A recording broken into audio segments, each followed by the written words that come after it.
we're here. Oh my goodness, that was terrible. Anyway, we're here. This is the Games Under Grace podcast. I'm your host, Sam, and I have with me Derek and David. Say hi, guys. Hello. I'm Derek. All right. And we are a video game podcast, and we work for the Geeks Under Grace website, which is a Christian pop culture website, and we review things like video games, tabletop games, books, movies, really anything related to geek pop culture, as it were. Even And, chairs. Sorry? LJ reviewed a gaming chair, so we got it all. Man, everything. And headphones. Oh, wow, really? Dang. Maybe I should do that too. Anyway, so yeah. If you send me taco sauce, I'll review it. Chocolate sauce.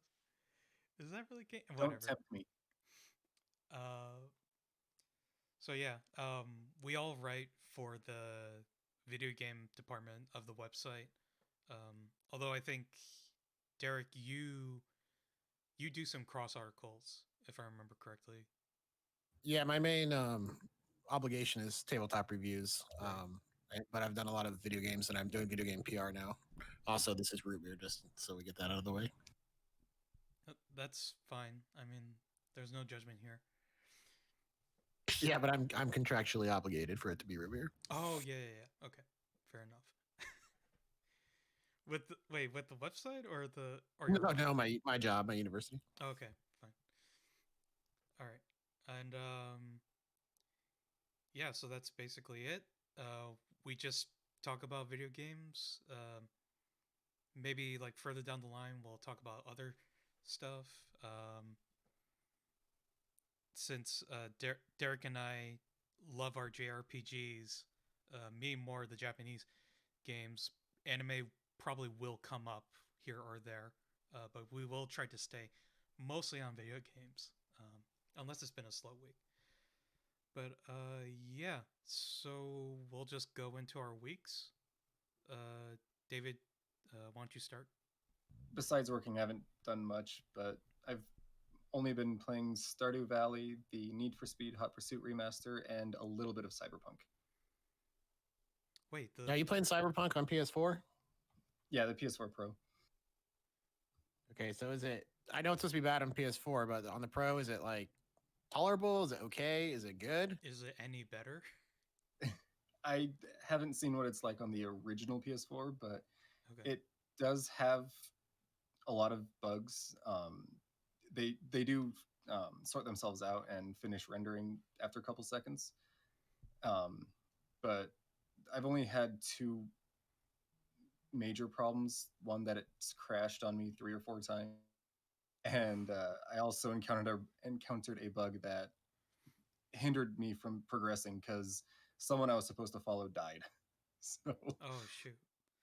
yeah, I'm out. That would never happen in Stardew Valley, is all I'm saying. no, it wouldn't.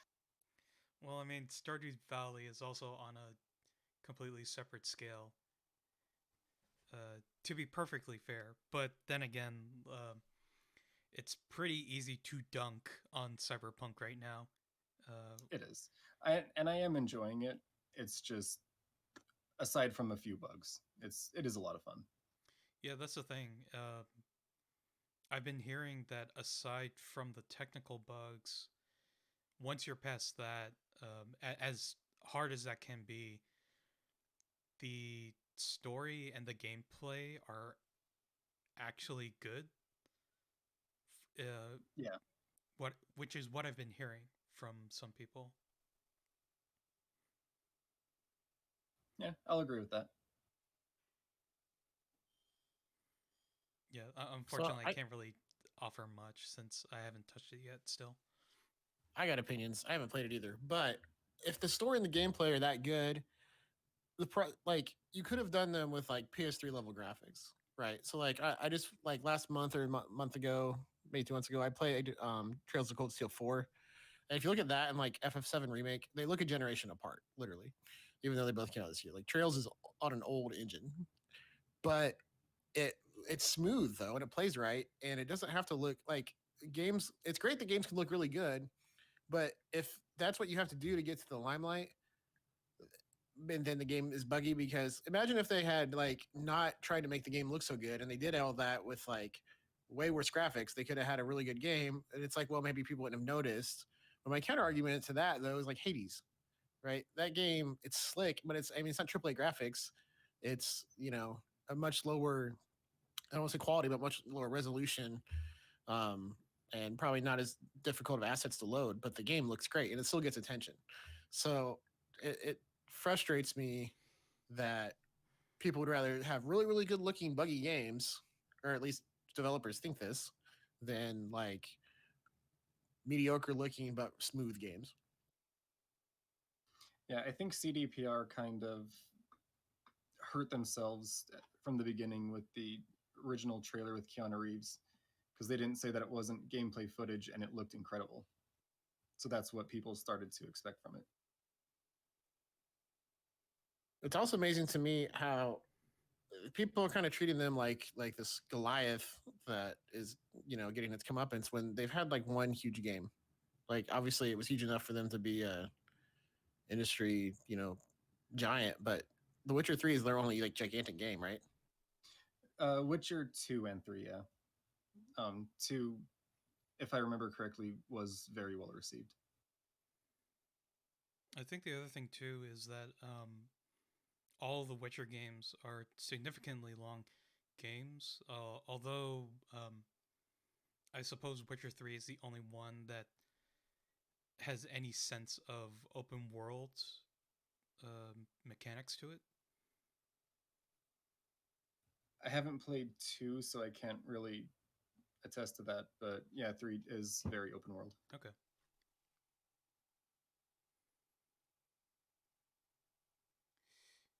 Yeah, I mean,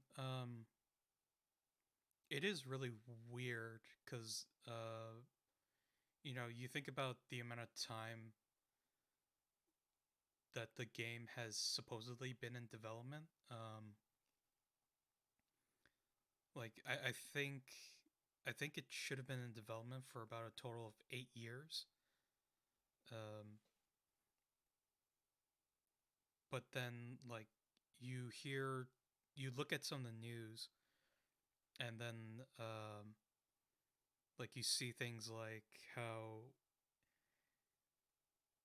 they had to scrap, they had to scrap they had to scrap it like once and then start over again, which uh, seems to be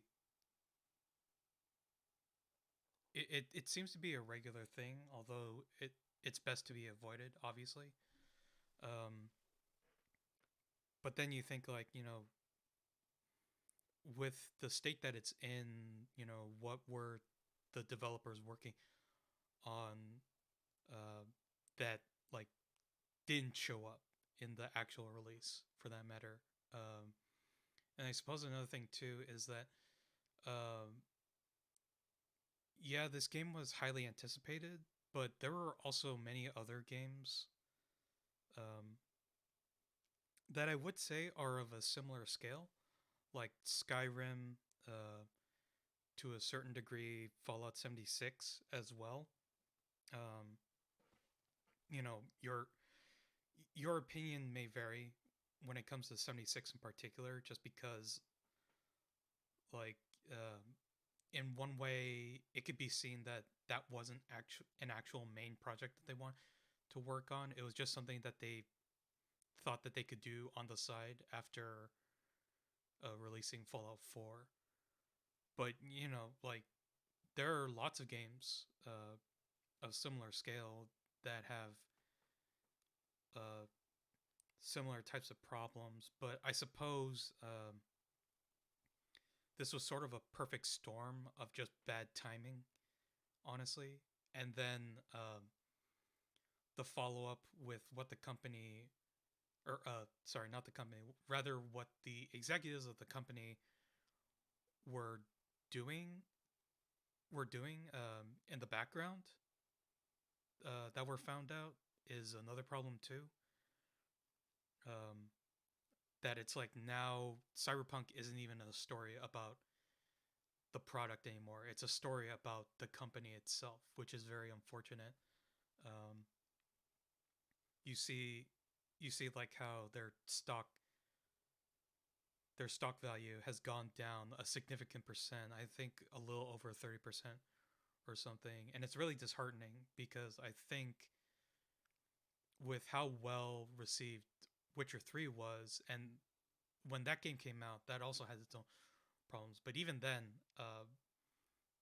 there is proof that like uh, putting aside the crunch issue, I know that's something we should acknowledge, but just putting that aside for now, it's very clear that CD Projekt Red can put out a good product, potentially even a great product, but for whatever reason, uh, Cyberpunk just turned out to be was just a worse situation in general than any of their other projects.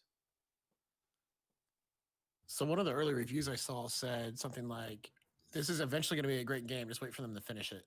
And it was, they were like, like a year from now they're going to patch it all and it's going to be fantastic. So I'll be curious to see a year from now if the game is actually playable and fantastic and kind of has this after this kind of plummets at the beginning, but then kind of curls back up and stays in the zeitgeist. I'll be Yeah, curious to see if like that happens or not. will it have a No Man's Sky return to glory? I suppose. Yeah, exactly. Hmm. I hope Sam, so. Sam, what have you been playing? Oh, David, you wanted to say something? Yeah, I just said that I hope it does get better. Oh yeah, no, for sure. I mean, I want to play that game as well, but obviously, like in the state that it's in, I'm just gonna wait. Um, I'll just wait a year, and I'm perfectly happy with doing that right now. Yeah, probably for the best. So, okay. So in my case, I thought I didn't really do all that much, but actually, now that I think about it, I did. Um, Unfortunately, I haven't gone back to Fuser after doing the review. As much as I really want to, I still say that game unfortunately was done dirty for releasing as late as it did, because I genuinely believe it to be one of the best rhythm games that we've gotten in a long time. Um, Hang on, I need to check Steam real quick. Uh, so there are a few smaller games that I just tried out for about an hour apiece. Um,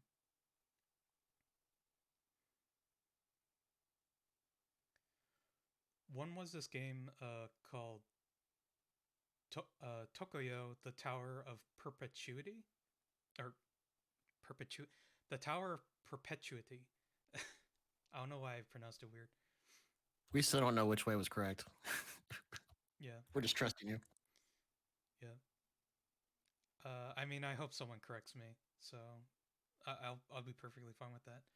Uh, Tokyo, it's a very interesting game. It's still in early access right now, but I guess the best way to describe it is like um, it's it's essentially a speedrunning game where, or sorry, hang on one second. Let me share this actually.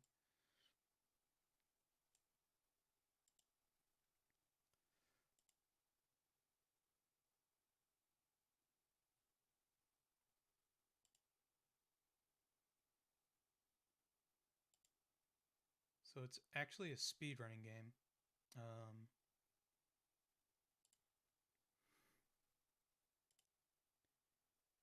and as you can tell, it's very Japanese. I like my Japanese games. That's all I can really say. It is in early access, but uh, what was I saying? Right, it's a speedrunning game. Sorry, let me try to summarize this up as fast as I can.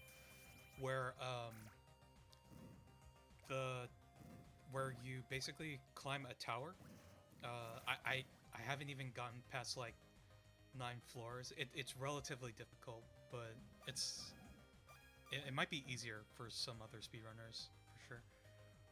But the tower map basically changes every 24 hours, and then people who play the game basically just run as best as they can until they complete a run, and then their timers are recorded, and you're basically just competing with everyone else who's playing the game on a leaderboard.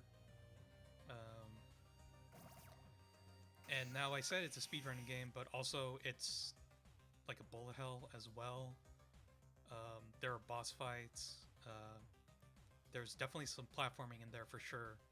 Uh, it's a very interesting game. It's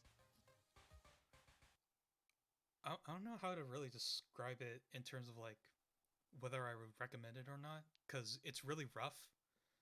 Um, but I think this is like a fun game for people who just want to like play something that like really challenges them at some old school platforming. The bullet hell bosses are definitely another thing, which is just like those bosses are pretty crazy as well. That's pretty much it. I don't know if you So guys that's have a, any questions on this or not, but I don't have questions, but it's a good transition because I want to gripe about platforming. oh, in that case, hang on. Let me get to my other stuff then. I have actually finally picked up Hades on my Switch, actually. Um, Good. and yeah, I finally just decided, hey, you know what? I think it's about time that I just give this game a shot and just see what everyone's so hyped up about it for. And I even tweeted just like my first experience playing it last night, and I basically said like, um, yeah, so I played it for a bit, just to try it out, not going fully in or anything like that. I unlocked a few things. Uh, I died several times. I still can't pass the first boss, Megara, I think. And then I I think it's said Magaya, maybe. I mean, I can't remember if it's an E or an R. it's spelled Maegara, so Megara, or the son of Hades. I forget his name actually. Zagreus. Zagreus. He calls her Meg. Um, Yeah, you can just go with Meg. yeah, I still haven't been able to beat Meg yet, even though I've gotten to her relatively easily, like in all of my runs.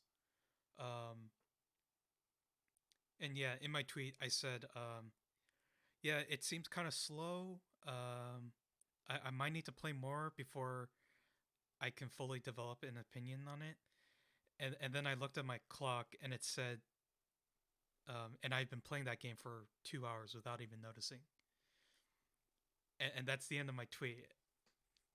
Oh no! The end of my tweet was, yeah, I guess this game is pretty good actually. and So I also. Oh, go ahead. You got more? oh no, just wanted to say real quick, like, yeah, I think Hades is one of those roguelikes where um, it doesn't hit you with that immediate. At least for me, it doesn't hit you with that immediate. Oh, I'm having fun kind of thing. It's one of those things where it's like you're just casually playing it,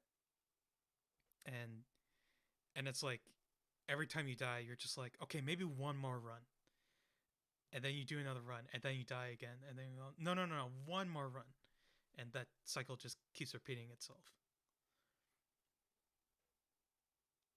Yeah, I've also been playing Hades. So to give some context, a few of us at Geese Under Grace do a thing called backlog golf, where during the year, if you buy new games, you get a penalty because points are bad because it's golf, and then when you beat games, you get negative points.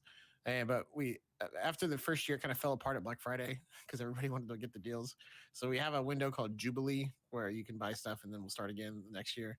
And so I got like to the end boss at a bunch of JRPGs to like get points for this year, and but then and we all had bought some stuff, but like the last day, like on New Year's Eve, I was like, this is my last chance to buy a game. So I bought Hades, even though it's really not my style of game at all. Normally, I just am terrible at action games.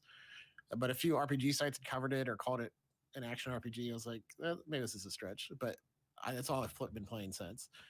And so the first thing about it is that I haven't played that many action games, but the game is smooth. Like I feel like know understand the button presses, and I feel like I know what I'm doing. And there's not that many inputs.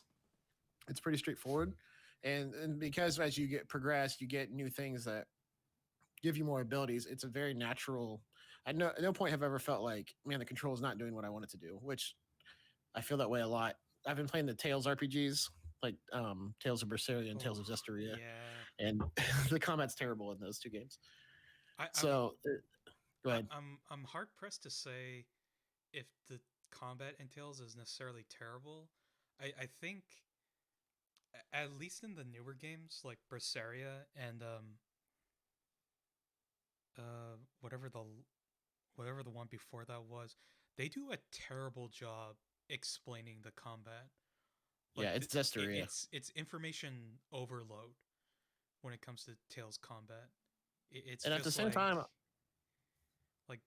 bro, slow down. I can't even compute like half of what the game just threw at me. I was playing Tales of Hearts on Vita, which is more of an old school Tales game, more like Symphonia. And the Tales system used to be good. I thought it was simple and effective, but then when it was Zestiria and Berseria, they really messed it up. So, but anyway, it was night and day playing those in Hades. And then I was looking for games to beat to like knock off my backlog, and I was like, I'm just gonna. You can abandon games if you've played enough time into them, and you're just like, I'm not gonna beat this. I give up. And so I was like 4 hours into Celeste, and I was just like, I can't physically do this. I'm terrible. I'm just because I can beat Mario. Apparently, I'm not a good platformer. And then somebody was like, there's like assist mode, and I was like, oh, well, apparently the game just lets you become invincible and have infinite jumps if you want it. So I did that. And you can also skip entire chapters. So I skipped to Oh the wow. end and I blazed through the last level with infinite jumps and invincibility. And I saw the ending. So I beat it. And then I just felt empty inside. Yeah. And I was like, why? I feel like I used a cheat code for no reason. I mean And that basically is a cheat code. and I'm somebody like I'm 35. I don't have time to get good. I have two kids. So anytime people talk about playing like a Souls game or something that are like Sekiro defending like not having an easy mode or whatever, like I played Jedi Fallen Order on Padawan, and I had a great time. You're Jedi. You're supposed to kick butt. So I'm generally for easy modes, but doing that in Celeste, just it felt like too far. And I never thought I'm very conflicted because I never thought I would say this game has too much of an easy mode, and you shouldn't be allowed to do this. Of course, the entire point of Celeste is that it's supposed to be hard, right? But there are options to like you can do like just a double jump or something. But I was like, well, I'm just gonna give it the best thing it gives me, and so like I don't think I could have convinced myself to not do it. But also, I just like was annoyed that it was there, which is not any way I've ever felt about easy modes before. But the contrast to make is in Hades, I've been playing it on God mode. And the way God mode works in Hades is at the beginning of the game, you have 20% damage resistance compared to like normal mode. So it's basically easy mode. But every run, when you die, you add 2% up to it maxes out at 80% resistance. So you start roughly, not quite, but roughly on the same level as everybody else. And you get more stuff and you do get stronger and get all the upgrades everybody else gets, but also you're getting more and more damage resistant. So it's basically you're just kind of going at a faster speed of like getting better. Mm-hmm. So you're not getting better, it's just getting easier. But it still gives me that feeling of like I'm working hard for this and I've gotten farther and I'm doing better. And I wrecked Meg the last few runs I did because I've gotten better too. But also the game's been easier for me. So I'll probably finish it faster than most people. But it's just a brilliant easy mode because I still feel like I earned it even though it is like getting easier and easier for me on top of all the stuff that's supposed to make it easier and easier from just being a roguelike. And so there's just such a contrast to me where Hades easy mode is so good and so natural, and Celeste just annoyed me that it was there. Yeah. I mean like I'm somewhat hard pressed when it comes to easier difficulties, I suppose. and like video game studios have all handled it in their own ways. Um, personally, for me, what you're describing for Celeste, I would be extremely adverse to doing anything like that, even if I wasn't to play that type of game, because like for me, even for a game like Celeste, where I think it's like uh, half of playing it is to partake in the story, like you can't really enjoy the story if you're not engaging in the gameplay at a level that makes that narrative work. Yeah, Um, that story is about overcoming hard things. yeah, which doesn't make sense for a game like Celeste, which is supposed to be one of those perfect platformers too. It's really weird. It's down to the point where if you have invincibility on and you fall in a hole, you sit there and bounce on the hole. Like you can't fall in it. Oh, wow, that's really aggressive, actually. I know. Yeah. Um, I'm trying to think because like you know I prefer the quote unquote character action games myself. Games like Devil May Cry, the series, anything by Platinum Games. Um, even to a degree, I suppose. God of War. I'm not as much of a Souls player. I like I like the type of games that let me do really cool things. Um, as like the overpowered player character, as it were. So that's why character action games appeal to me more than the Souls games ever did. Although to be fair, I didn't play. I've only ever played Dark Souls like a little bit. Didn't get very far. Bloodborne is the only type of those games that I managed to make significant progress, but I only ever gotten as far as uh, defeating the Spider of Rom, which I think is like the halfway point essentially.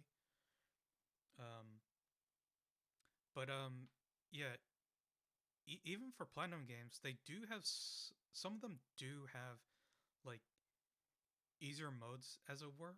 Um, but they do come with caveats. Like for example, if I remember correctly, in Devil May Cry 5.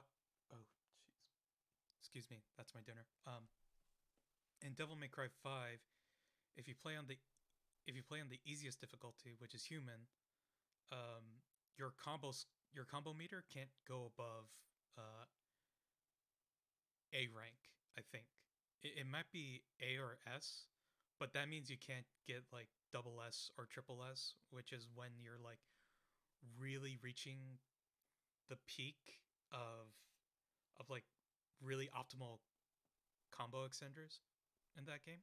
Um, but at the same time, like I would argue Devil May Cry 5 is by far the easiest Devil May Cry game to play in terms of like doing combos. Like the new character V, you play that character and you can easily hit a triple S combo rank um, in your first encounter with him, using him. And it was sort of hilarious to me where it's like, man, this character kind of feels like easy mode when you're doing combos with him, and you're kind of just like you're basically just like fat fingering the entire all of the face buttons on the right side, but it still feels good because everything V does is cool. Um, so it doesn't necessarily feel unearned. Um, but then at the same time, it's like playing it on the easier difficulty then, and then when you play V and you're hitting that S rank and then it's just not going any further, it's just staying at S rank, then it's sort of like, well, now you don't. It doesn't feel as rewarding because, or well, if you are aware of the double S and the triple S ranks, it doesn't feel as good anymore because, like, um, now it's like you've mastered the system as much as you can, but then like there's no visual indicator that you actually are doing better. But that's a case specifically for the Devil May Cry series, particularly. So, um, but I guess yeah, like I mean, just to go back on topic because I did go on a bit of a tangent there, but yeah, I don't agree with that method of hand holding, as it were, because it doesn't even make the game necessarily easier. It just makes it straight up unplayable uh, in a certain sense. So I think in the middle of your tangent, you hit the right word, which is unearned. Because Celeste is really about like, yes, I died 400 times, but I got there, and then all of a sudden it was just like I'll just float to the top. And to me, that is why I think Hades, that game is brilliant in lots of ways. Especially, you tell me as you play more, you should DM me and tell me about the stuff you find out because even today, I'm probably like 10 hours in, and there was something today that I was like, I did not expect that, even after all this time. But to me, the most brilliant thing about that game is its easy mode because it you still feel like it's earned. You feel like it's like one of those things that like when your parents are going easy on you when you're a kid and you don't know and you're like I pulled it off and then later they're like yeah I let you have it or whatever, but you felt like you earned it. And so the God mode in Hades is extremely clever way to do easy mode. Yeah, definitely. I mean, Supergiant Games, they've clearly. Oh, wait. That is the studio, right? Supergiant Games? Yeah, it's them. Okay.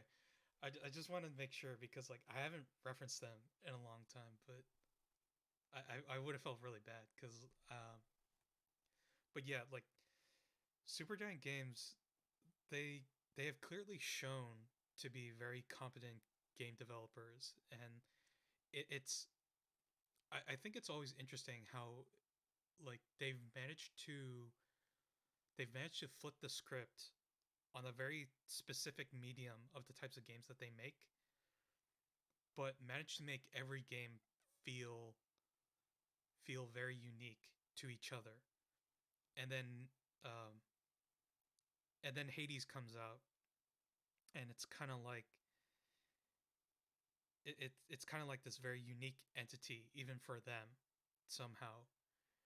But like all the craft, all the polish um, that you've come to expect from Giant, it's all there, and you're just like, yes, this is what I want.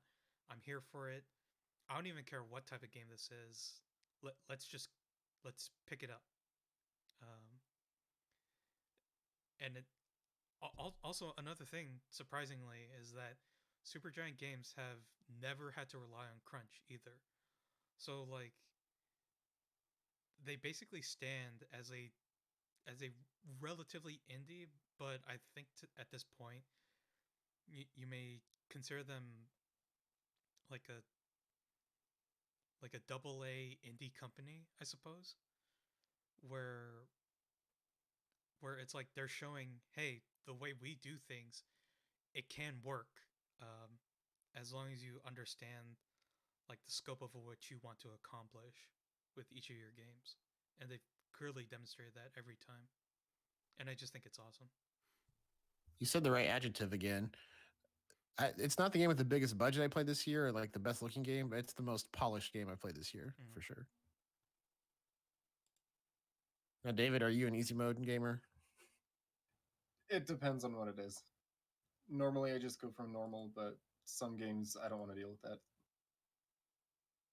It's definitely a sign of old age for me because when I was younger, I would just play on normal, and then now the first thing I do, I think even on PS5, I can't remember if that's part of it, but there's things now that like new games will like if you set, you can tell the PS5 always tell the game to invert my controls because I'm one of those people, and it'll do it on games that like fit.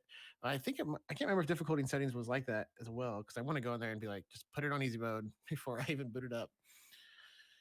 But yeah, Celeste is the game that broke me because I just felt like this is too far. That's fair. There was also I remember when Secure came out, there was a Kotaku article about accessibility and how like not having easy mode was like I don't know what word they use, discriminatory or something like that against. I've seen archaic. I've seen elitist. I've seen discriminatory as well. Yes, which is very It it silly.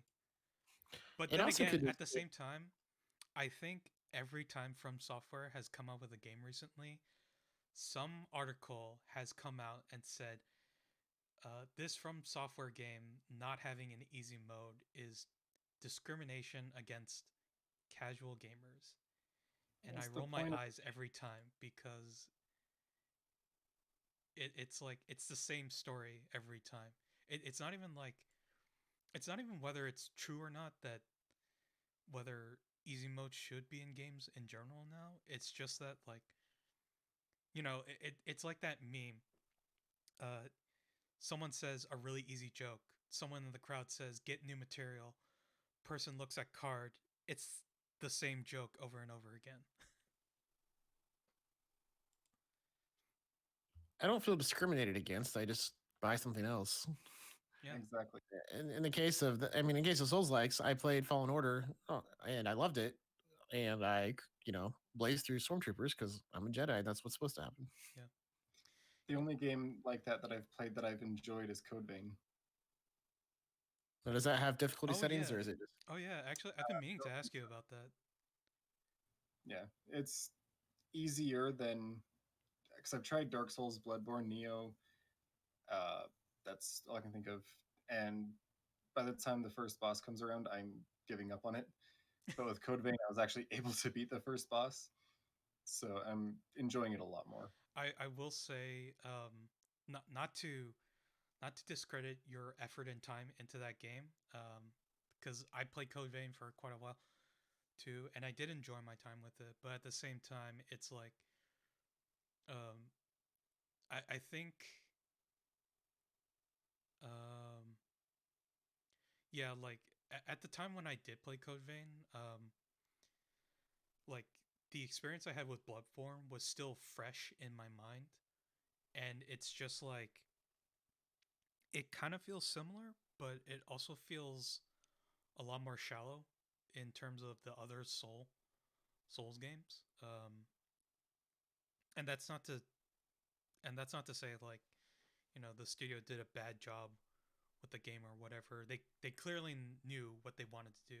It was just like let's just make um, a nice, pretty uh, anime game that somewhat simulates Souls combat, and we're gonna make a ton of money on it, which they did.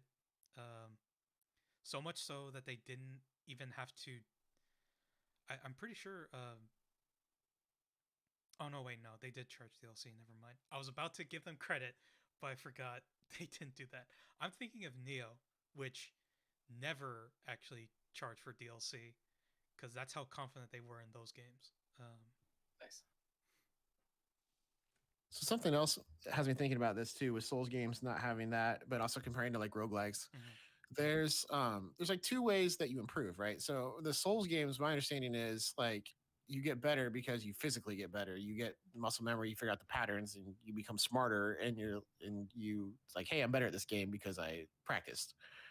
But in the games like Hades, there's also just like I'm better because I got more stuff because I went and bought a bunch of upgrades.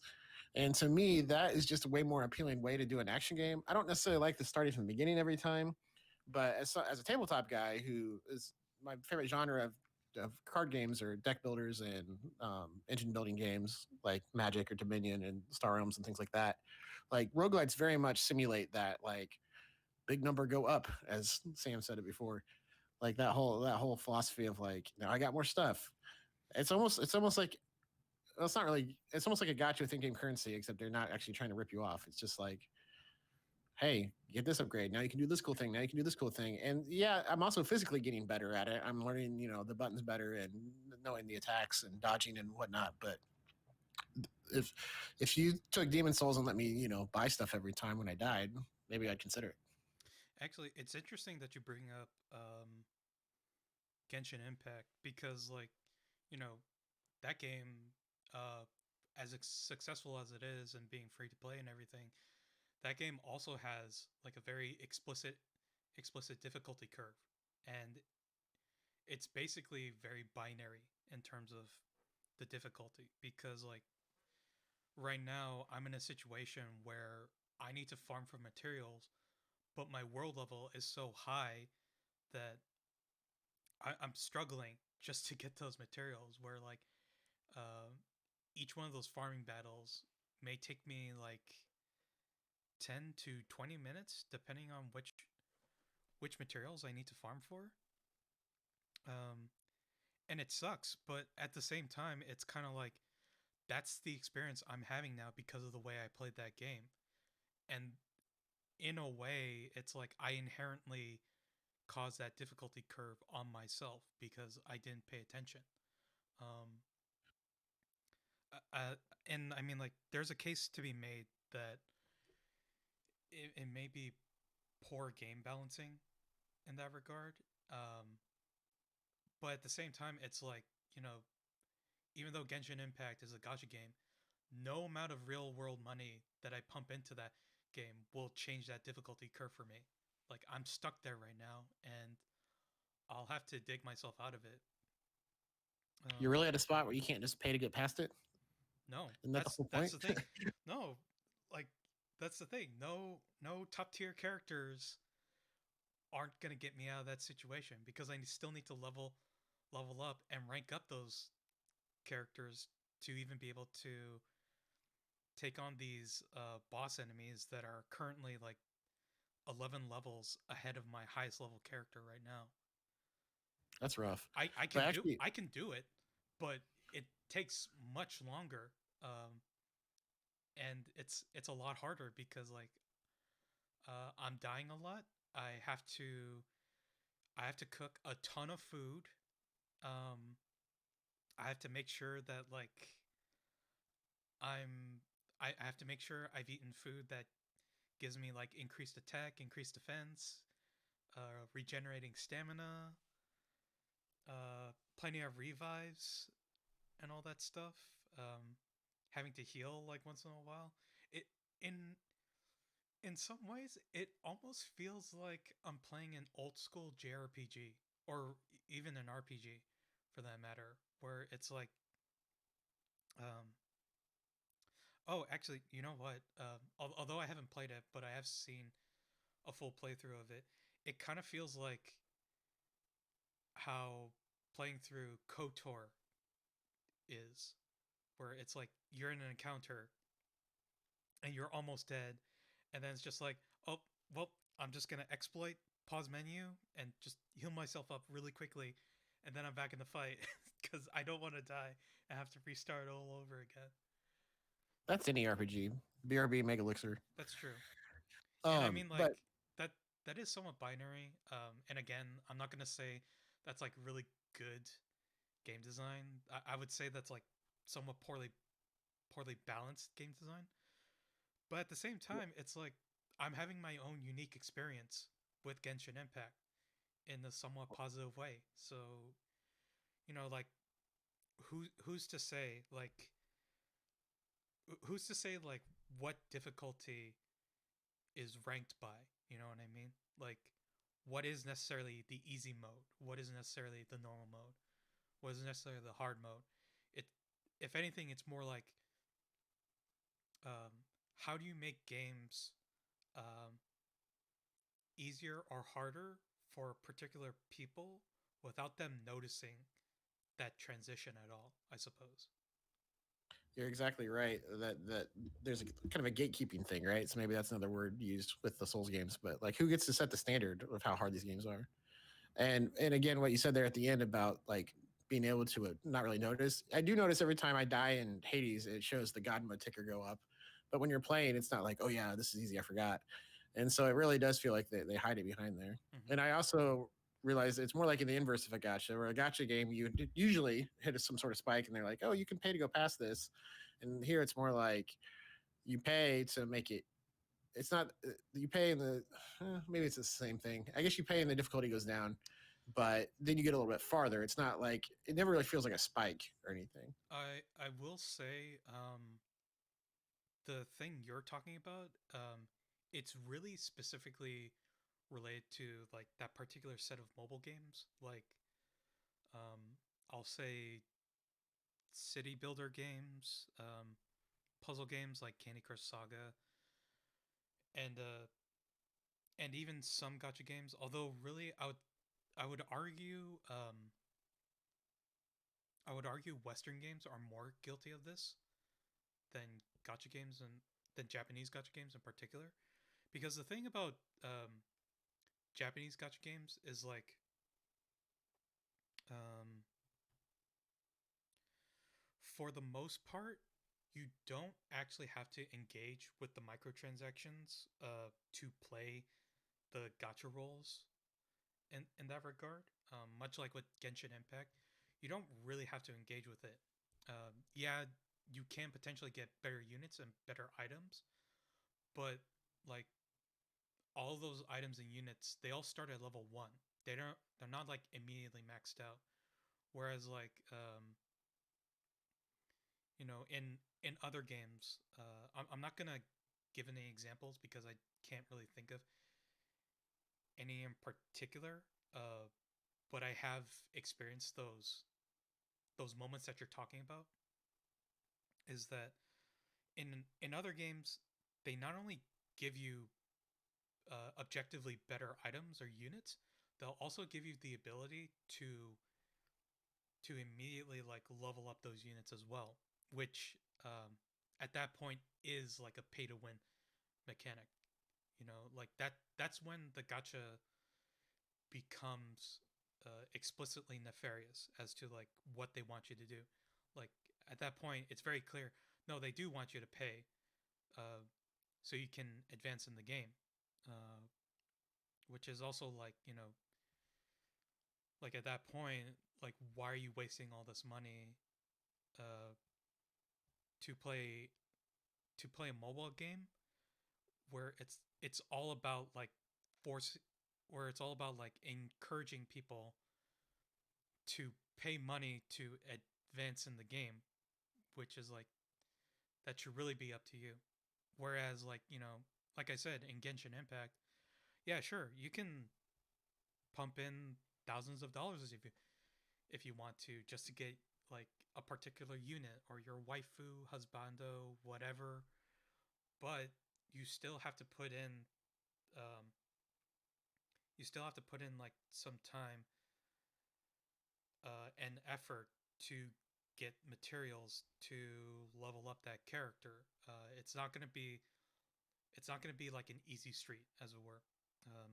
Although now that I think about it, I think there are some packs where you can get some enhancement material, but so okay, maybe Genshin Impact is a bad example, and now my example has fallen apart altogether. But Gotcha. yep. Oh no, I'll be I right want to back. leave this podcast now. We can we can pause it for a second, Okay. and we'll use that as like the outro. I mean personally, I've never thrown a controller, because What? because for a long time like I didn't work. I basically had to like resell stuff just to save up and buy games or controllers. So I was always very careful with all my stuff. Also, like I would never do that. As mad as I would be, the the worst I've done is just like grip a controller really hard, or Slam your keyboard? no, I have never done a keyboard slam. Come on. I have done I have done arcade stick piano, where like What I is got that? really frustrated by a loss, so I just slapped the buttons on my arcade stick for a bit, just to be like, All come right, on, we'll count that. rematch. I don't know. What about you? Oh, well, I'll tell you here in a minute. It's too good of a story. Oh, okay. Sadly, it was not that long ago. It should We be like, we back do when I have was in news 12. to go through. Although it's mostly just news that I really care about. So Oh, I forgot we didn't talk about news. yeah, it's okay. Again, it was a very slow week, but I mean, it was a slow week in general. But for me, it's like it's been a great week in terms of like what's being talked about. In particular, that NieR Automata secret code that was found out, confirmed by Yoko Taro, the madman himself. Have you seen that in our chat? Yeah, I saw it, but also it's funny. I saw it. It's kind of funny because two of our staff have started playing it, and Brandon didn't know that you couldn't save for like the first 2 hours, and he died early on. Oh, that must have stung too. Cause yeah, I forgot how long that introduction is too. Actually, um, cause yeah, like oh right, you haven't played it, so yeah, like for the first 2 hours, yeah, you basically can't save. It's like it's like essentially one huge segment. It's there are some playable parts, um, but there is a lot of backstory uh, for like Well, the see, setup of Jamie, that game. Jamie warned Damien and was like, "By the way, you can't save the first 2 hours." But then Brandon bought it today and didn't scroll up and chat, and then he died.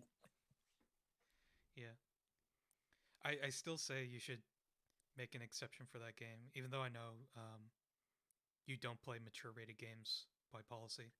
It is on Game Pass, but I got enough other stuff to play for now. I would say install it before it goes off at the very least. Then If you install something from Game Pass and then it goes off Game Pass, does the game lock down or can you keep it? I think you still keep it because like which one was it? I think Not that I should not have paid for entitled use game. Whoops. all right. Because I downloaded it the day before it went off. Oh man, that's Hey, unfortunate. David, before he hits record again, I was saying we should finish this by talking about the last time we threw a controller, but Mr. Nice Guy here says he's never thrown a controller. I I don't hey think I have either. You guys got to be kidding me. hey man, hey man, it took me a long time before I finally decided to get a job for myself and try to be a responsible adult. And I knew even I'd then, get in it's trouble like, with it. no, no, I will never throw this controller because I don't want to have to pay for another one. David, did you ever slap the keyboard? Not while gaming, because I don't often do PC gaming. Normally it's because the computer's slow and I'm pissed off. All right, fine. I guess it's a bad idea since you people don't throw your controller stuff. Oh, okay, hang on. Actually, I think one is coming back to me. Although I will say I'm not very proud of the moment in particular because You're not supposed to be. no, yeah, that's true. But when was it? Oh yeah, I think it was in junior high, and it was my birthday, and I decided to do a sleepover because I never really did that with friends from school when I was even a younger kid. Um, and then like the next Well, hold morning, on. If this is going to get good, we should start recording. oh, I am recording. I've been recording, so we're good. Um, I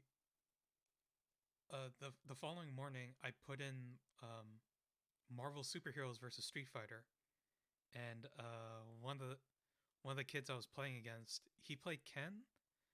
Um, I forget who I was playing as. I think I was playing as Ryu, maybe. But he just kept hitting me with uh fireball, I think, and I just kept eating it with my face and not knowing how to block properly. Uh, I was a true scrub, and basically, and I got very heated. Um, I don't remember if I threw the controller, but I think I did because I remember just storming off upstairs, and then I got yelled at by my older brother for being immature, and then I had to walk back down and uh apologized, and then I don't even remember what we did after that. It was pretty bad for me personally, but um um You were all of us. yeah. In second grade, we were playing Street Fighter 2 at a friend's house at a birthday party, and I was the only person that knew any commands, and so I would just shoot fireballs at everybody. And we were playing like winner plays the next person, and you rotate. And I was not invited to next year's birthday party. Um, But the time I threw a controller actually was sadly somewhat recent. I made a point to play through every old Zelda game, so I was playing Majora's Mask on the 3DS, and there's a part I forget what you had to do. You had to do something that was, I mean, the whole thing's timed, but you had to like get a water bottle or something and take it back. I just remember being underwater and having to do this really long part. Maybe David remembers what part this is. I think you're And talking about the Goron quest, right? I don't know. I'm trying. Yeah, I've pretty much blacked the this game Goron out. spring water, because Twilight Princess has a quest similar to that too. Yeah, but Twilight Princess doesn't have 36 hours to do everything. Oh yeah, that's true. Anyway, I'd done it like 4 or 5 times, ran out of time, and I was like running to wherever I needed to be, and the time ran out, and I threw the 3DS, and was pretty. I was like, I'm gonna throw it at the couch so that it doesn't hurt anything. I threw it as hard as I could. It bounced off the couch and hit the wall, and there's a huge dent on the wall. But it's just low enough that I didn't say anything to my wife, and she just assumed the 2-year-old did it. And we're getting the room repainted in this month. And finally, I was like, you know that dent? I did that. She's like, how'd you do that? I was like, I threw my 3DS. She's like, how old are you? 35. So yeah, I fessed up eventually, but it was like a year later. Hey, I I love mean, that game so much. God bless your wife for for being patient with you, I suppose. So Well, she thought it was the 2-year-old's doing for a long time. And also, Majora's Mask is one of the worst games ever made. ooh, strong Those are words. fight. It's one of my favorite Zelda games. I think it's a lot of people's favorite Zelda games. Let's not get into that right now. That's like a whole discussion, I think, altogether on its Hey, own. David, there's gotta be a time you got super mad at a game. Come on, you didn't have to throw anything. Talk I was about your best gamer moment. I used, I mean, I knew I'd get in trouble if I threw a controller, so I never did that. But I used to beat up a pillow if I got too angry. When did the pillow get it the worst? I'm not sure, but then when I eventually ended up hitting my own arm, I realized, oh yeah, I'm gonna stop that. You know, now that I think about it, I'm surprised I didn't even have like another real gamer moment like that time back in junior high. Because like when I started college, Super Meat Boy had just came out, and I played that game like crazy. Um, I never even beat it. I got stuck at one particular part. I have no idea how I never like screamed or raged or anything, because there were points where I was just so frustrated with that game. But that game was fun. But at the same time, I think it kind of ruined uh, speed platformers for me just in general after that. Sam has yet to discuss a game and make me want to play it. You know, out of all the times that we've had these conversations. Well, the thing is like, I mean, I say that, but like, Super Meat Boy was that first uh, platforming game that was all about like, hey, do this as best as possible. And I don't know, like something about that game like really gripped me, where I was like, no, you know what? I have a few Steam friends who are just only a few seconds ahead of me on this level. I'm just gonna try again and see if I can beat them so I can rub it in their face. And Competition might help me a little bit. yeah. Oh no, yeah, for There, sure. we were talking about Celeste being hard in chat the other day, and somebody said like, "You think that's hard? Play Super Meat Boy. That's for real gamers or something Yeah, along those lines." And we were like, "Dude, basically. Celeste is hard. Give us a break." Unless you have invincibility and infinite jumps. Well, to be fair, I haven't played Celeste either. I know I'm gonna catch a lot of flack for that, but like I mean it from the bottom of my heart when I said after playing Super Meat Boy, as hard as I did all those years ago, playing any other platform that was similar to that just did not feel the same for me anymore. Like it's genuinely hard for me to want to pick up that type of game again. You But should eventually, if it's on Super Sale, you should try it because I haven't played Super Meat Boy, but Celeste manages to make the narrative tied to the gameplay pretty well when you play it, correctly. you know what? That I haven't seen out of a lot of platformers. Once it's available for an affordable price, I can do. Um, I'll get it and play it if you play PSO2 with me. And Nah, I'm good. no, you must. You must. I after you challenged me about how I didn't sell you on PSO2, it's now my personal mission to convince you. I'm almost convinced on FF14, but that's because I've heard so many people say it. Mm-hmm. Well, I mean, if you had to choose between the two, I would say I think FF14 is more worth your time. But All right, now that we've all got our anger out of our system, do you want to wrap up with some news? yep, we're gonna do that right now with probably the most interesting and something I definitely did not expect to hear about. Um, Arc System Works announces a new title that they're working on called DNF Duel. Um, Now, DNF Duel is based on Dungeon Fighter Online, which is a Korean developed game by publisher Nexon and developers Neopal. Um, and they're receiving help from Arc System Works, which seems to be working in engine of their previous games. And surprisingly, aiding is also helping development as well. Uh, if you guys don't know, aiding is one of the studios that assisted in the Marvel vs. Capcom 3.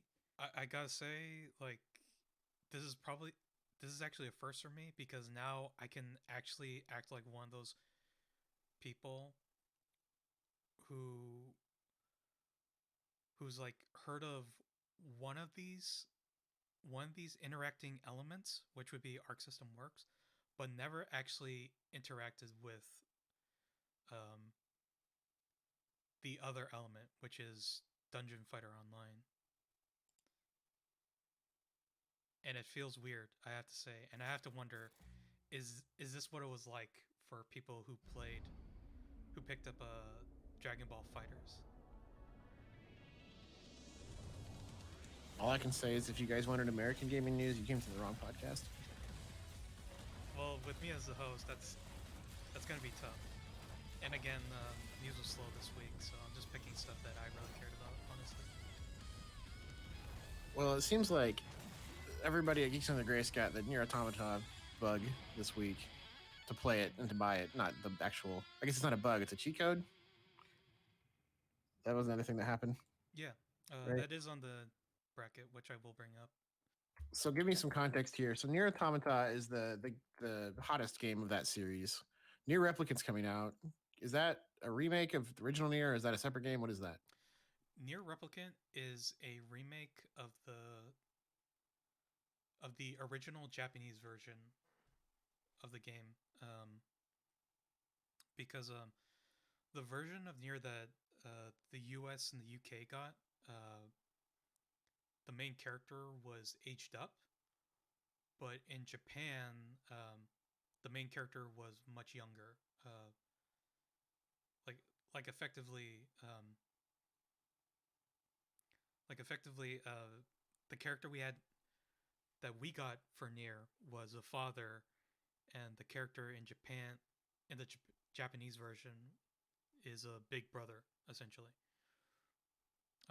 This is for NieR, not NieR Automata. Yes, for NieR specifically. Um, yeah, NieR Automata is essentially a sequel to the original NieR, but it takes place like thousand thousands, I think even millions of years after that first game. So uh, whether there's any direct,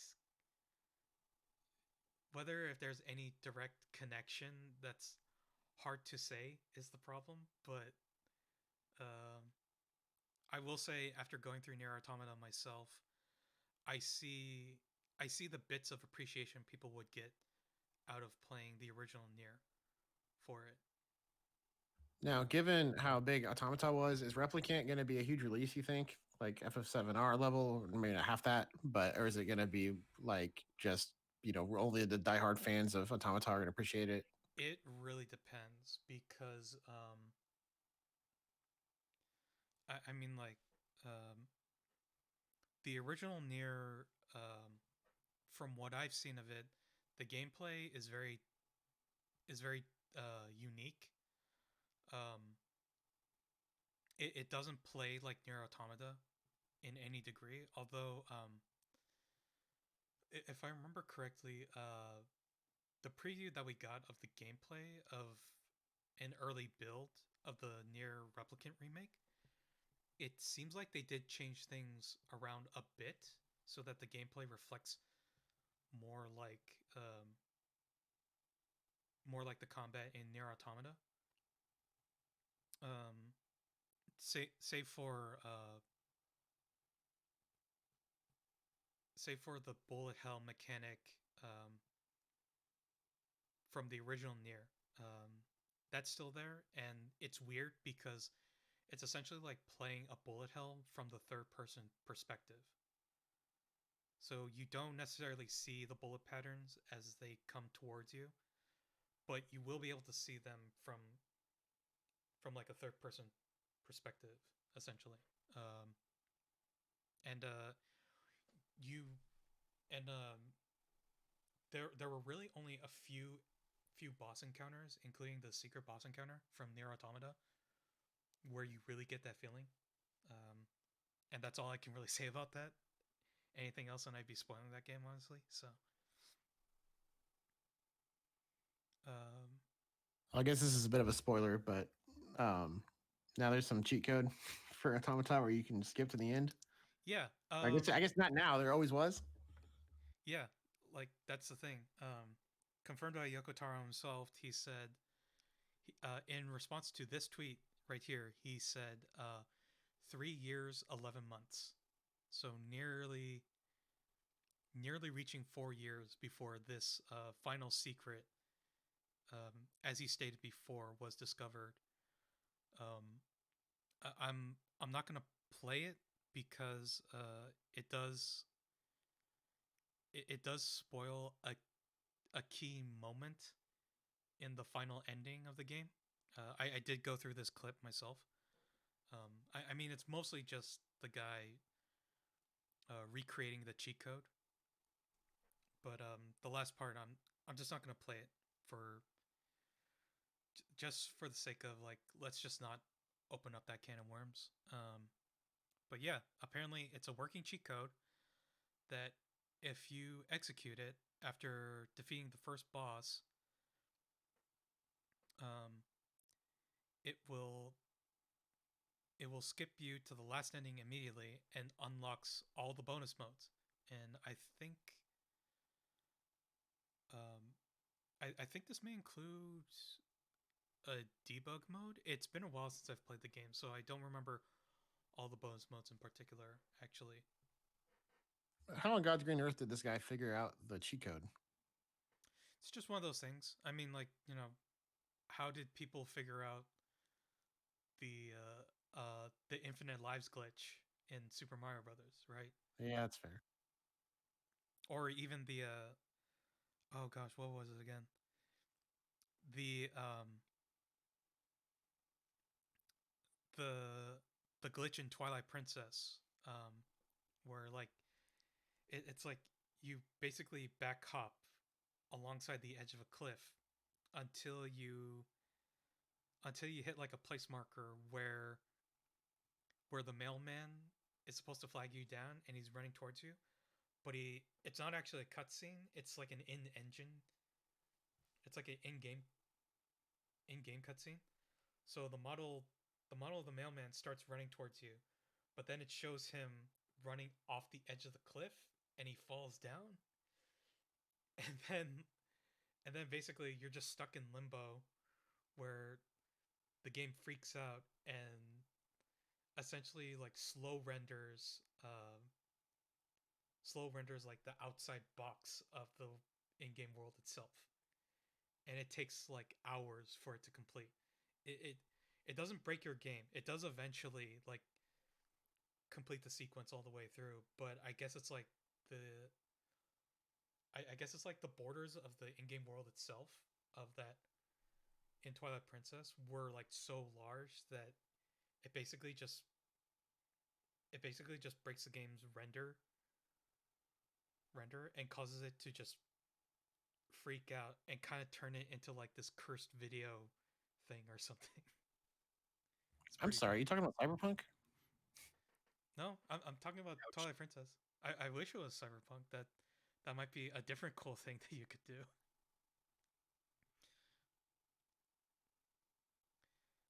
But yeah, that's basically it. But I mean, congratulations to Lance McDonald for discovering the final secret. Um, it's a fun little thing. Uh, and we'll just quickly wrap up.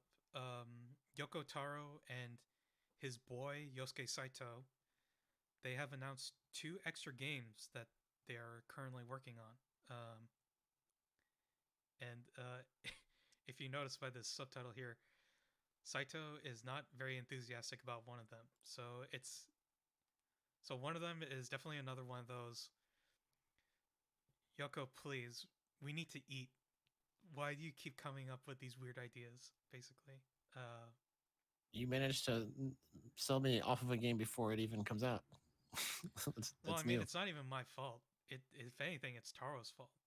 Uh, Also, you should keep an open mind, Derek. I'm just saying, if the creators of the game aren't even behind it, what are we even doing here? Well, no, Taro is. Saito isn't. That's the thing.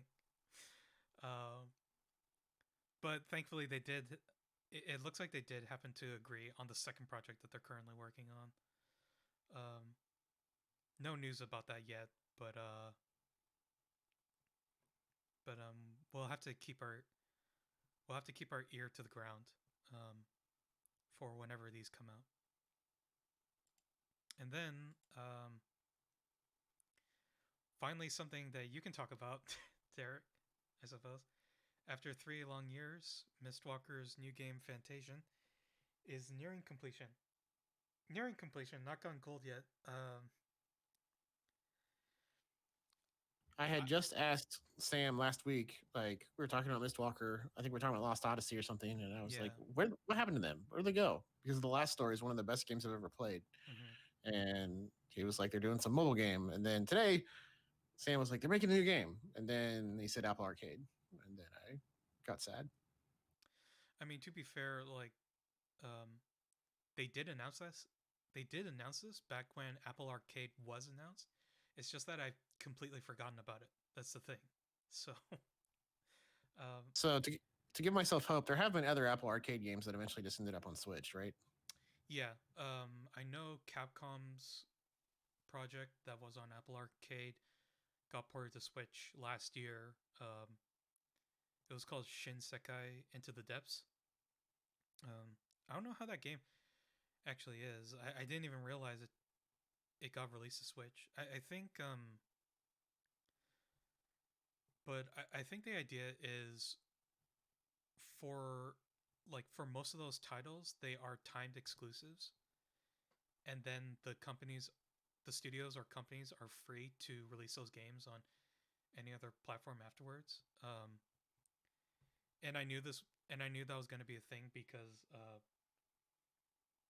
like Apple Arcade got Sayonara Wild Hearts, but it, obviously that obviously that game was released to other platforms as well, so they didn't necessarily have to stick to just Apple Arcade. offhand comment: Sayonara Wild Hearts has to be one of the coolest looking games with the crappiest gameplay I've ever played. Oh, why'd you have to say that? Although I suppose I can understand why you I think mean, that. it's gorgeous and it's got a great theme, a great feel, great music. It just wasn't that fun to play. That's the worst. Wait, you didn't like it either? Oh my goodness. I think you Well, meant the concept. the concept, yeah, I haven't actually played it. Oh, okay. Save your money. Actually, honestly, just go get the soundtrack on Spotify, and you've got the best part of the experience. Good to know. It, yeah, I mean, yeah, the music is fine by itself, but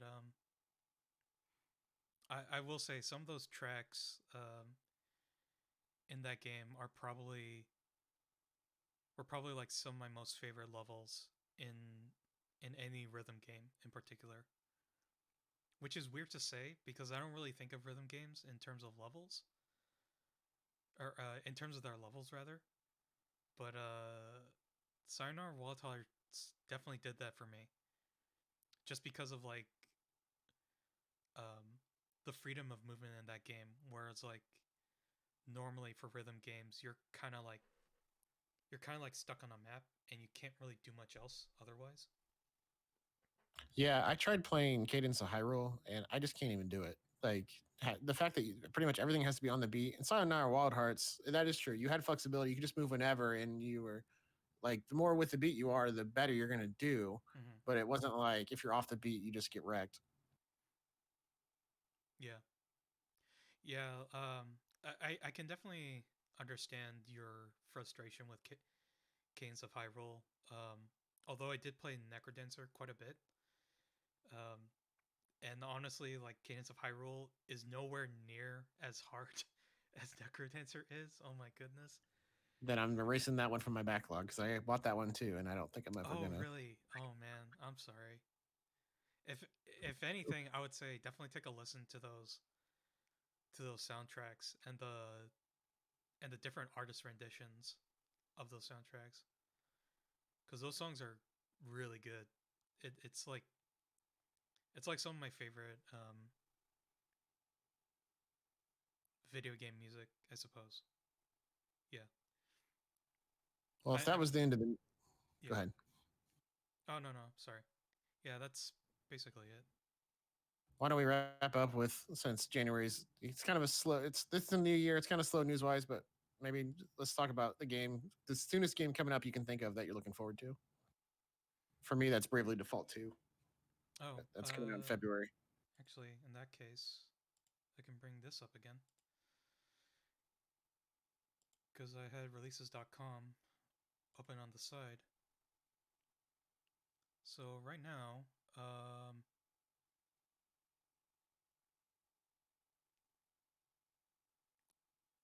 I'm not qualified to podcast. I didn't know that site existed. oh really? Well, to be fair, I had only discovered this website recently myself. Um, this was actually really helpful in keeping up to date with like uh, for like my reviews and stuff like that too. Actually, not. I guess like the next big one would be Scott Pilgrim versus the World, the game, finally getting a re-release for to many a fans many a fans applause. Per- Personally speaking, I'm not I'm not as big of a fan of that game, honestly. Uh, Although I understand why there are a lot of people who enjoy that game, I just don't think it's that good of a beat 'em up game in my personal opinion. This schedule begs a question for you, Sam. If Super Meat Boy was that impactful in your life, are you going to try Super Meat Boy forever? No. Uh, I checked out that game and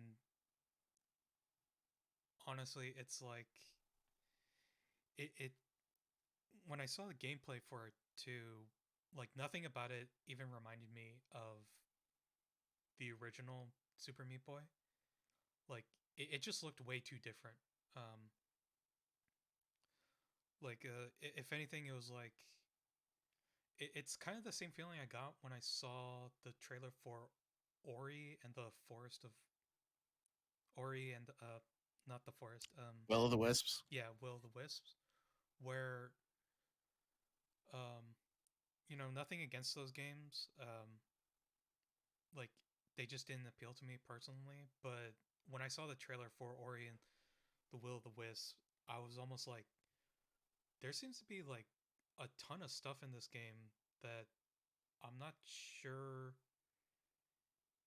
it even needs, which is weird to say because it's like, it's a platformer. Um, like you can almost add anything to a platformer, and it's like, I don't know. It was a weird experience where it was just like, I just saw this 2D platformer and when like, there seems to be like too many mechanics almost in this game. Maybe it just maybe it was just the trailer and like how it framed everything, but that's just what it seemed like to me. And I got the same feeling from Super Meat Boy Forever personally. I'm stuck at the beginning of the first Ori, and I looked and looked and looked, and there's no infinite jumps or invincibility. So I think I'm screwed. You're gonna have to play that one honest. David, are you gonna check out Hitman 3? Probably not because I haven't played the first two. You sound like Maurice. Got to do in order. What's up for you next? Me? Yeah. I have no idea. That's honestly probably a good attitude to have. You just got a bunch of games to play, and everybody got Christmas presents, and I'm over here saying, looking at what's next. Yeah, I actually got to go through my Steam library for something quick I can just do on the side. Um, at least for me, games that I'm interested in, at least from this list, Bladed Fury, which kind of looks like it kind of looked like a clone of Muramasa and Muramasa the Demon Blade from Vanillaware. Um,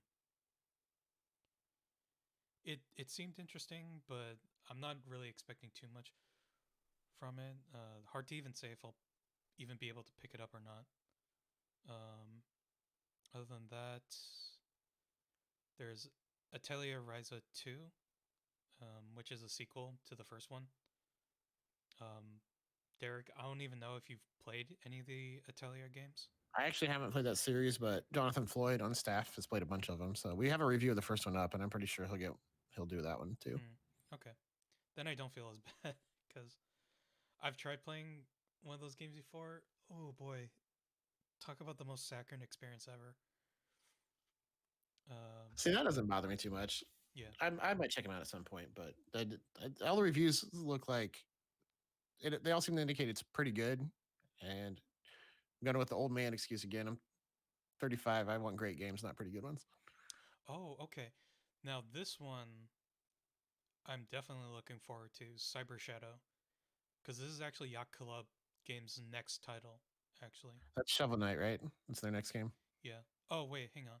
Oh, okay. I think they're only producing it, or they're helping to publish it, because the Yeah, I studio remember itself is Mechanical Head. Yeah, this is it their was only on game that they have. the indie showcase for Switch that they just did like Yeah. last month. It seems Again, to if I was any good be. at platformers, I would be excited. Yeah. Yeah, this seemed to be like a somewhat Ninja Gaiden clone for the most part. Um, Next, there's Allegia. Um, I'm not sure if I'll check that out, but it does seem interesting. So, and then a big one, at least for PC and Xbox users, the Yakuza Remastered Collection. This one is actually a pretty big deal because it's the rest of the Yakuza games that currently are not available on newer consoles aside from PS4. So after you mentioned that the other day, I went and looked online. As far as I could tell, physical copies were sold out like everywhere. Mm-hmm. Like on Amazon, it was just like other retailer, buy from Yeah. other sellers that are scalping. So apparently that series is more popular than I give it credit for. I can Yeah. see why I played. Yeah. Surprisingly. I Oh mean, yeah, like, David, did you start 7? Which one did you start, David? 0. 0. Yeah. The only thing is like I personally for me, it honestly feels like you could probably just play Yakuza 0 and then maybe one of the Kiwami games and then just go straight to Yakuza 7 at this point. Because as far as like how good 3, 4 and 5 are, everyone seems to agree that they all basically rank the same. It's just that like for Yakuza 1 and 2, those games were like really old games, like PS2 games essentially, uh, or early PS3, I think, or no, or maybe I'm thinking of Yakuza 3 in particular. But yeah, this is definitely a big pickup for anyone who's new to the Yakuza franchise and wants to have like more more of the same, really. All I can really say about 3, 4, and 5 is that like if you liked the Kiwami games, you're probably gonna get like the same as good of an experience with this collection. So that's cool. Um, You can tell who plays the most games around here since I asked everybody the one they're looking for, and Sam's like, "Hold on, I got 12." I just drew a blank on what was even coming out this year. Yeah, I think I know more just because I've been doing PR, so I've got it. I'm trying to keep an eye out a little bit more. I forget what it's called, but I am looking forward to that basically Stardew in 3D game. I know what you're talking about. It's Xseed. oh I'll have to look. yeah, that's That's right. the one. I forgot about that one.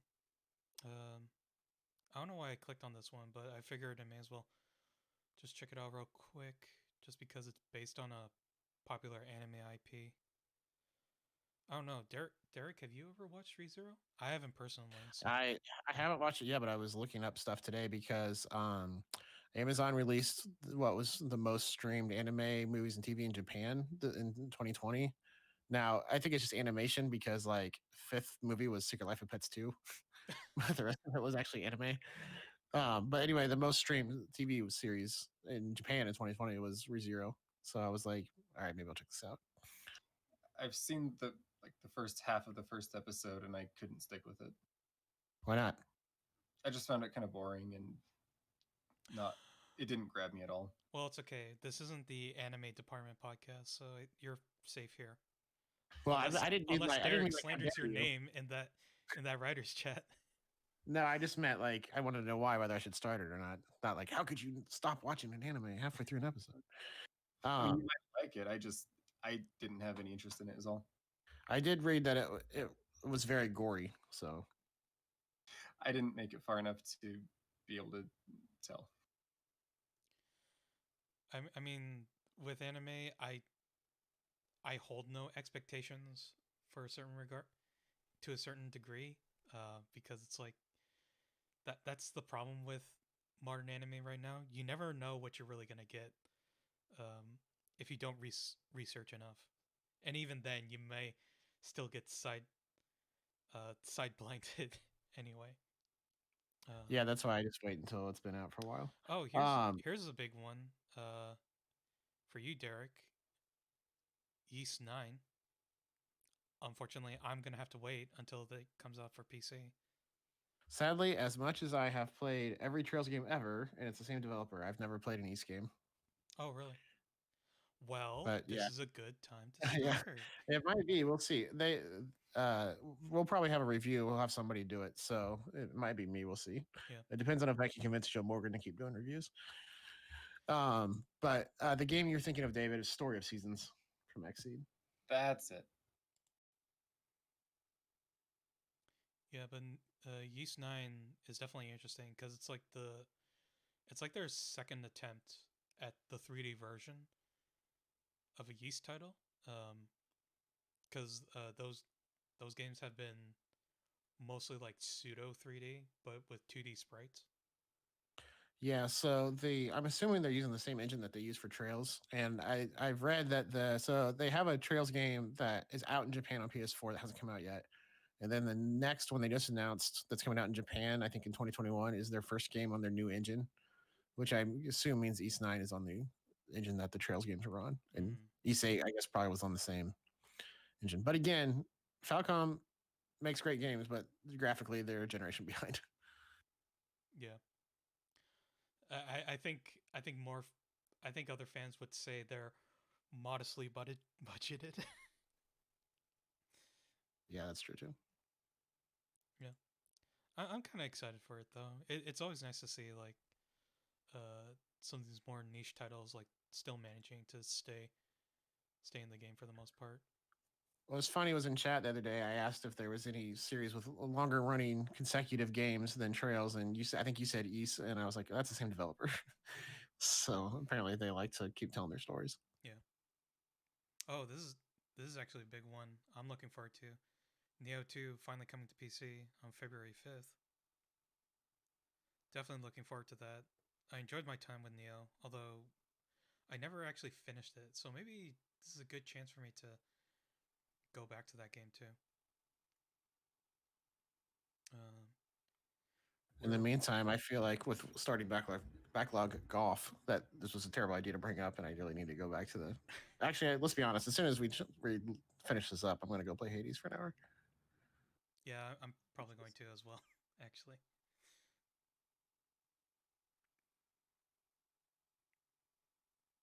uh,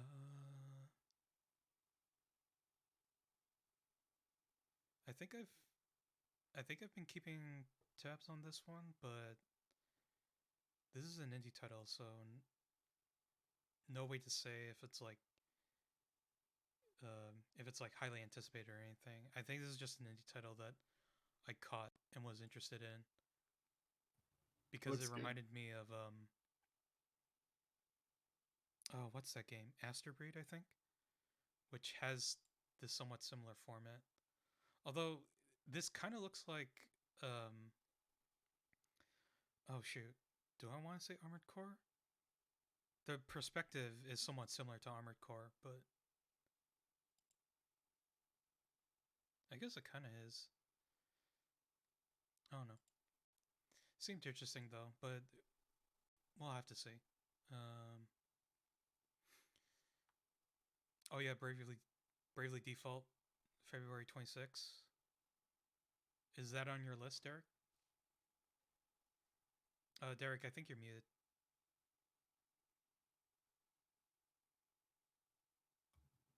Good. Yep. That's the only thing on my list right now. Okay. Yep, I get penalty strokes for buying too much stuff.